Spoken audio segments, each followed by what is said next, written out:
कैलाश विजयवर्गीय का बयान आपने कोट किया, जैसे कहा कि उन्होंने तीसरी सीट पर उतारेंगे तो भी जीतेंगे।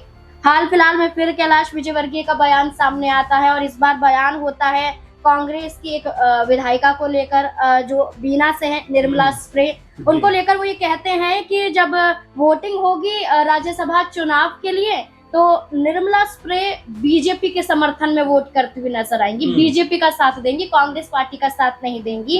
और ये कहा जा रहा है कि जब लोकसभा चुनाव हुआ था 2024 में, तब भी बीजेपी के मंचों पर निर्मला स्प्रे दिखाई दी है। अभी हाल फिलहाल की बात करें, अभी कल जो नामांकन हुआ है उस दौरान भी मुख्यमंत्री आवास में वो मौजूद थी।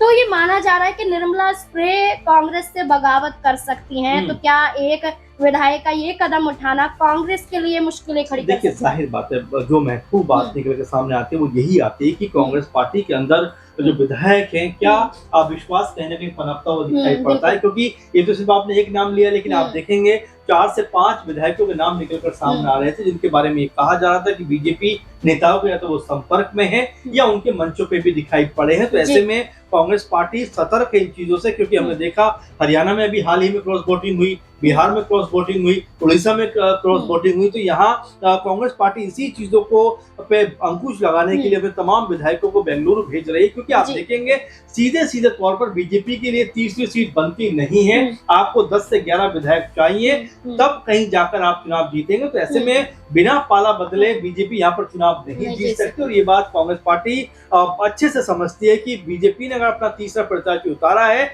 तो कहीं ना कहीं उनके घर में सेंधमारी करने का प्रयास किया जा रहा होगा। यही बात को देखते हुए तमाम जो कांग्रेस की आला कमान है मध्य प्रदेश में, जो बड़े लीडर हैं, उन्होंने तय किया कि भाई अपने तमाम जो विधायक है उनको राज्य से बाहर भेज दिया जाए और ऐसी जगह पर जो सुरक्षित भी हो और महफूज भी हो। इसी चीज को मद्देनजर रखते हुए कांग्रेस ने कर्नाटक भेजने का फैसला किया है।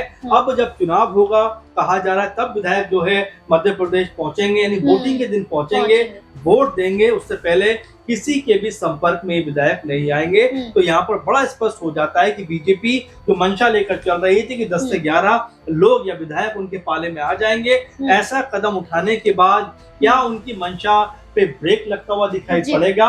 और जितनी तामझाम कांग्रेस पार्टी कर रही है, क्या जो विधायकों के अंदर अविश्वास अगर दिखाई पड़ रहा है तो क्या वो विश्वास में बदलता हुआ दिखाई पड़ेगा? बड़ा और अहम सवाल यही है।